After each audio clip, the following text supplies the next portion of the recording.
Hi friends, my name is Jake. Welcome to Canadian Cutting Edge, and this is the fixed blade Workaholic, made by QSP, designed by a gentleman named Sven Knast. I think he's in Europe. I'm sure he's in Europe. I think he's in Germany, actually. We've got a small, full tang, exposed tang, fixed blade, drop point, full flat grind, Bowler N690 stainless steel. This is your all-around, do most things kind of knife. It's not self-protection. It's not, for chopping. It's not a, it's a personal user kind of knife.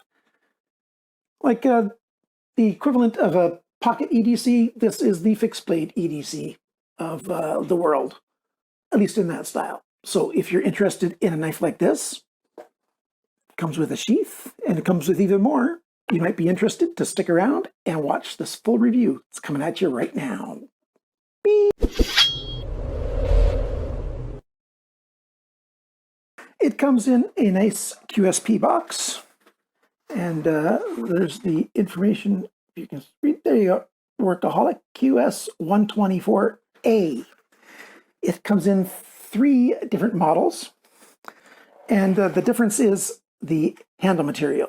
You can have this flax micarta, or you can have a linen micarta,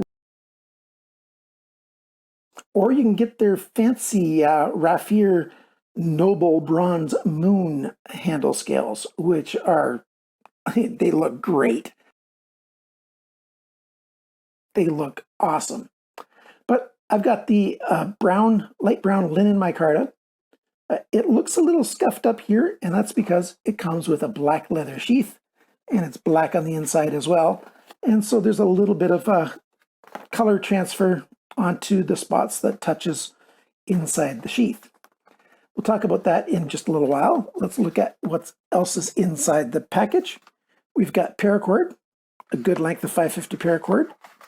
We've got a tool to take the handle apart if we want to, because we've also got, other than the card, we've got a little instruction sheet here on how to tie, oops, upside down there, how to tie a paracord handle. I really need instructions like this because I don't know the first thing that I'm doing with tying paracord. I know a lot of people that, a number of people who tie lanyards and things, not me. So let's put that down. And now let's take a look at what we've got in front of us. Before we get too far ahead at looking at these things, a little size comparison with the Ontario Rat. I know this isn't a folding knife, but folding knife review. But there you go. It's actually smaller than the Ontario Rat 1. The cutting edges are about the same length. You can see right there. We have leather sheath, genuine leather, and it's, why am I hesitating? I'm trying to figure out a way to say that there's 2 different sheath styles that QSP has made. I still have not heard back from QSP on which is which, but I've spoken with White Mountain Knives, and the initial shipment of this knife that they got at White Mountain Knives had a different sheath. I'll show you some pictures of the sheath.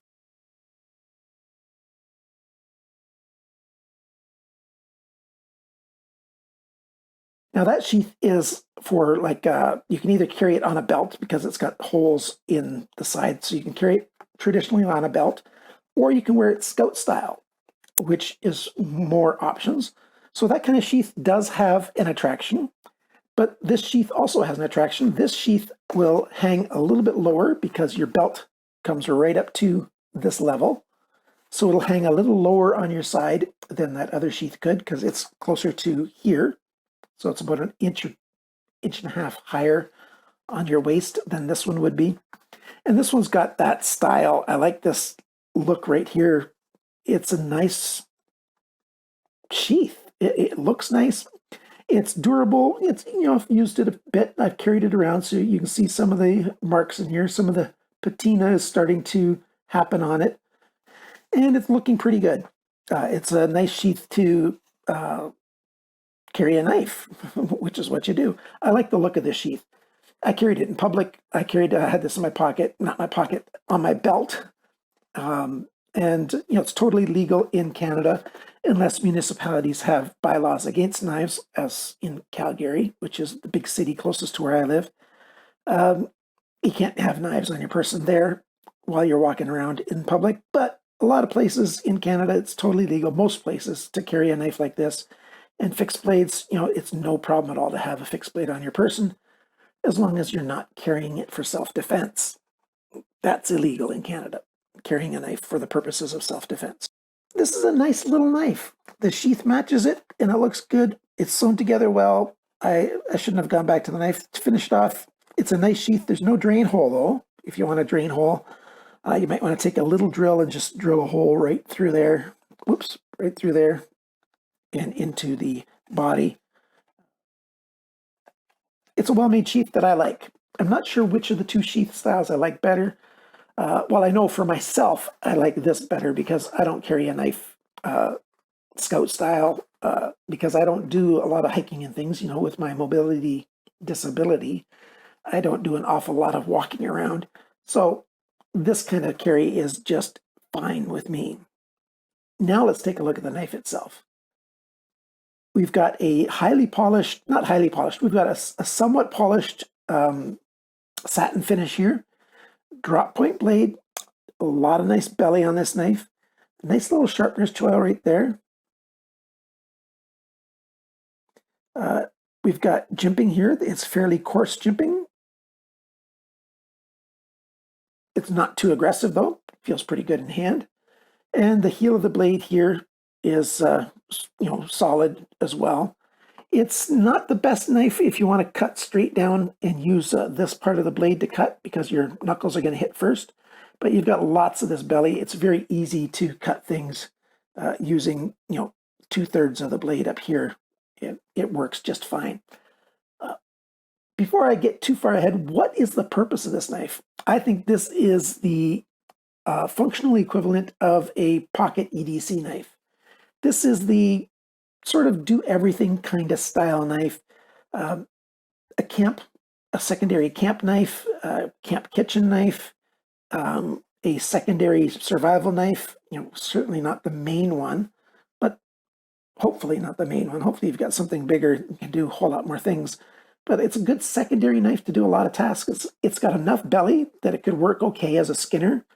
And it's got the full flat grind that it works good for food preparation, for slicing and that kind of thing.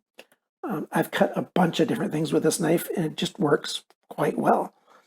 The tip is fairly robust. You can see how thick it is as it comes towards the tip there. Not bad at all. You can see my fingers there, that semi-mirror finish, that nice gloss. I prefer stonewash, but that's not bad at all. Here is Sven's logo. Boulder N690, it says right there. Like I said earlier, talking about the handle now, we've got exposed tang, so it's sitting just a little bit proud of the handle scales. But it's nicely rounded. It's nicely chamfered, I should say. And polished off, nice and smooth. It's very comfortable in my hands. My hand maybe is a tiny, tiny bit big for this knife. I've got hands that are between large and extra large. So men's large and smaller, so in European sizes, size 9 and smaller for men's, would find this knife quite comfortable. Larger hands might not find this quite as comfortable. Your pinky's going to want to do some odd things back here. Like for mine, it just is close to that spot, but it's not in there yet. I did find it quite comfortable for use. I had no problems with it, but I do recognize that if my hands were a little bit bigger, they might not like sitting right here with my pinky. We've got a huge lanyard hole back here. Not sure why they chose this shape, but I don't have Sven's contact information, so I can't ask him. But other than that, it's quite nice. You can take the handle scales off rather easily. I'm just going to use the included tool. I didn't measure what this is. If it's certainly not a T8, but I think it's probably a T10. I'm not sure. Maybe it's this side that it just wants to spin along, so maybe I can do it. Okay, get it in there, and yes, I think I'll need 2 of them to be able to take this off because it's spinning freely along.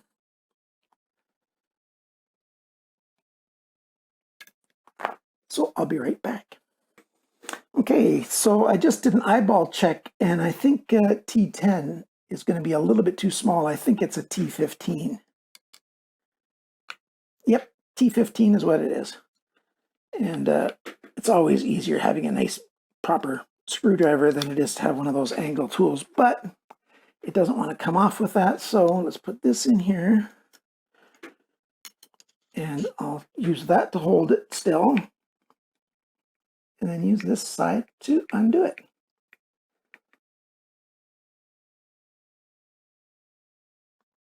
Okay, come on, let go. Well, let's do it this way, and let's push those posts out. And that will free up the micarta. At least it should. I don't want to cut myself with the sharp blade. There we go. So that's what the blade looks like, or the tang of the blade looks like. Decent sized hole there. It's not the easiest to take apart, but you could store something in there. Like if you did want to use this as a secondary survival tool, you could put some fishing lines with small hooks in there. As long as when you get into that kind of stressful situation, you remember that you have them. It looks like there's a little bit of an adhesive that they put in here. That's why it was a little hard to get off. And yeah, I could feel it right there. There is an adhesive that they used. This is my first time taking it apart. You can certainly see it when I do this. So let's put it back together, and I'll just do that off camera. So we're back now. Let's talk some more about this knife. Bowler 690, it's got a Rockwell hardness usually of around 59, maybe a little bit more, maybe a little bit less. It's got good corrosion resistance, actually very good corrosion resistance, decent durability, and edge retention. So it's a nice knife, especially if you're using it where you need high corrosion resistance. Or, you know, actually that's pretty much always, right? I always want good corrosion resistance. So there's that. Like I said, flax micarta, or the gray blue linen micarta, or the raffir noble bronze handle scales, leather sheath. It's got a drop point blade, like I said, full flat grind, and comfortable in hand. The balance point in this knife is right there. Whoops, right there. So it's just behind this choil instead of right on it. Not bad at all. I prefer the weight of knives like this to be in the handle. It makes for a little easier movement of the blade instead of being blade heavy. Of course, that balance point will move if you take the handle scales off, and it's more like here when the handle scales are removed. So they compromised because of the 2 different ways or 3 different ways of having the handle, either scales on, scales off, or paracord. The specs for dimensions and everything, let's talk about that. The sharpness of this knife from the factory, 90. That's very sharp from the factory. I really appreciate how well they sharpen this knife. The grind angles are pretty good too, and I'll mention that in a minute. The cutting edge length from the tip to the sharpener's choil, 8.47 centimeters, 3.33 inches. The blade length, so tip to the closest spot on the handle here, 8.86 centimeters, 3.49 inches, so 3.5 inch blade. The thickness of the blade is here at the ricasso is where I measured it, 3.88 millimeters, that's 0.153 of an inch, 5/32. The blade depth, I measure an inch up from the sharpener's choil, right there, 3.11 centimeters, 1.22 inches. The thickness of the edge behind the grind at that same 1 inch spot, 0.58 millimeters, that's 23 thousandths of an inch. So it's got a very durable thickness. I wouldn't mind it being a tiny bit thinner, but it's not bad at all. The grind angle, 19.7 degrees, 20.5 degrees. So that's not bad at all. 0.8 of a degree difference from one side to the other at this spot. The angle does change a bit as you're going up the blade closer to the tip. It's a sharper angle. It's even sharper here than it is here. A more narrow angle as opposed to a wider angle. Not bad. It'll be easy to sharpen this to whatever angle I want because it's fairly consistent side to side already. The handle length, and I'm only measuring the micarta this time, 10.34 centimeters, which is 4.07 inches. The thickness of the handle at the thickest spot right about here, 1.61 centimeters. That's 0.633 of an inch. Not bad at all. Quite comfortable in hand. It could be a little bit thicker for my hands, but for a fixed blade, I like it to be nice and filling the hand well. The handle depth, this measurement is actually biggest back here. This measurement, 2.85 centimeters, 1.12 inches. And the grip area in here, it's roughly around 10 centimeters, about 4 inches. The total length of the knife from tip to the very end of the handle, 19.9 centimeters, 7.83 inches. The weight of this knife is 128 grams. And how much does this knife cost? Well, I mentioned at the beginning that it's $84.45 at White Mountain Knives. They've got the brown and the gray-blue color. They don't have the green one. And they've also got the raffir. The raffir is the only one they got in stock today. It is September 29th today. You know, it was a warm day yesterday. It's not June, though. If you want to get one of the other ones, click on the Notify Me button. He will be getting more of these in stock. And then, you know, that'll be a whole lot better because this isn't available on Amazon. There's some other websites that may have them, but it might be a little bit harder to find. If you really want the green one, then of course you have to keep looking. But on White Mountain Knives, you get 10% off if you use coupon code CCE. Thank you for using those coupon codes. If you like my videos, you know, you appreciate the detail that I go into in the reviews, then I very much appreciate it when you use my coupon codes. I know that other reviewers also have 10% off coupon codes for White Mountain Knives. And I just ask that you use the coupon code for the channel that you liked the review of the knife that you're trying to get from. You know, that's the best way to do it. So thank you very much for using my coupon codes. It does help me out, and I appreciate it.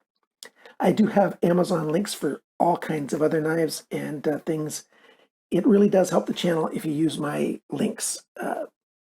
Amazon, you know, I have been making, you know, 80, 90, for a couple of months I made $100 each month on the Amazon links. But, you know, this month it's only $20. So I need income to buy more knives to review. Thankfully, this knife was given to me by QSP. They contacted me because they liked my reviews and asked if they could send me some knives to review. And I told them, sure, send whatever you want. And this is one of them that they sent in. And I've got links for people in Europe and people in the United Kingdom at Heine Haynes. Heine Haynes has two different versions. They've got the raffir and I think they got the blue one, the blue-gray kind of linen micarta. Anyway, those are in euros, 82.12 euros, in British pounds, 74.95 British pounds for the micarta version, and the raffir one is a bit more. Thank you so much, guys, for helping me out when you do help me out. If you want to become a Patreon supporter of the channel, that helps me out as well. I very much appreciate it. If you do choose to become a Patreon supporter of the channel, you will be your name will be put in a draw every month for a random draw to win one of the knives that I reviewed in the previous month, and you get to pick which knife you get to get. I also add a second prize as well, and that really helps out my channel a lot. You also get first dibs at sales, and I'm going to be doing a knife sale early to mid-October, so stay tuned for that. So in summary, what do I like about this? What do I not like? Well, there's only a couple things I don't like. It could be a little bit bigger in the handle for larger hands, but, it is a smaller knife, so that's fine. And the only other little thing that I didn't like is that they glued on the handle scales, but like I showed you, it's not that hard to take apart. It's built nice. It looks good. It's functional. I tested it, cutting all kinds of stuff. It works very well. There's lots of this high flat grind, so you can sharpen the knife a number of times before it starts getting, way too thick behind the grind. So that's good. You carry it skeletonized, paracord, so you get options for how to carry it. If you really like one of the other sheaths, it's probably a good thing to contact the seller and find out exactly which sheath is in the knives that they're shipping before you get it shipped to you.